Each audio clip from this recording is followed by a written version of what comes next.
پر کسی بھی قسم کی بات چیت یا سمجھوتے سے انکار کر دیا۔ ایرانی وزیر خارجہ عباس عراقچی کا دو ٹوک پیغام، کہا ملکی سالمیت پر کوئی سمجھوتا نہیں ہوگا۔ ادھر امریکی سیکریٹری کی دھمکی، مارکو روبیو نے کہا ایران کو اپنے میزائل پروگرام پر بھی بات کرنا ہوگی ورنہ ایران کے دن گنے جا چکے۔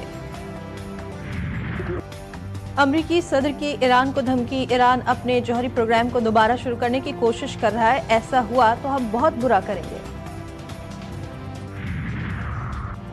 امریکی اور چینی صدور کے درمیان ٹیلی فونک رابطہ، مستقبل کے مذاکرات پر تبادلہ خیال۔ چینی صدر نے کہا دونوں ممالک کے درمیان تعلقات کو بہت زیادہ اہمیت دیتے ہیں، اختلافات کو مناسب طریقے سے سنبھالنے کی ضرورت ہے۔ تائیوان کے مسئلہ چین اور امریکہ کے تعلقات میں سب سے اہم معاملہ ہے۔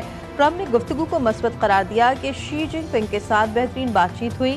تائیوان یوکرین میں جنگ اور ایران سے متعلق امور پر بھی گفتگو کا حصہ رہے۔ اعلان کیا کہ وہ اپریل میں چین کا دورہ کریں گے۔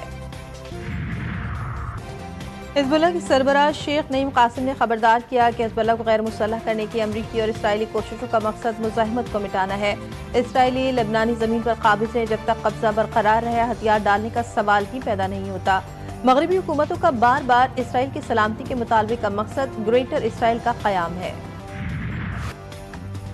غزہ پر آتش و آہن کی بارش نہ رک سکی، صہیونی فوج کے وحشیانہ حملے، 6 بچوں سمیت مزید 21 فلسطینی شہید، درجنوں زخمی۔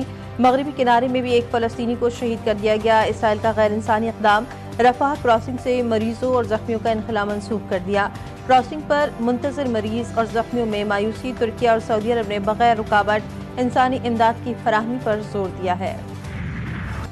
مظلوم کشمیریوں کے ساتھ اظہار یکجہتی کا دن، ملک بھر میں آج یوم یکجہتی کشمیر بھرپور انداز میں منایا جائے گا۔ کشمیریوں سے اظہار یکجہتی کے لیے طویل انسانی ہاتھوں کی زنجیر بنائی جائے گی۔ کشمیری شہداء کے لیے 1 منٹ کی خاموشی اختیار کی جائے گی۔ تقریب، ریلیاں اور دعائیہ اجتماعات ہوں گے۔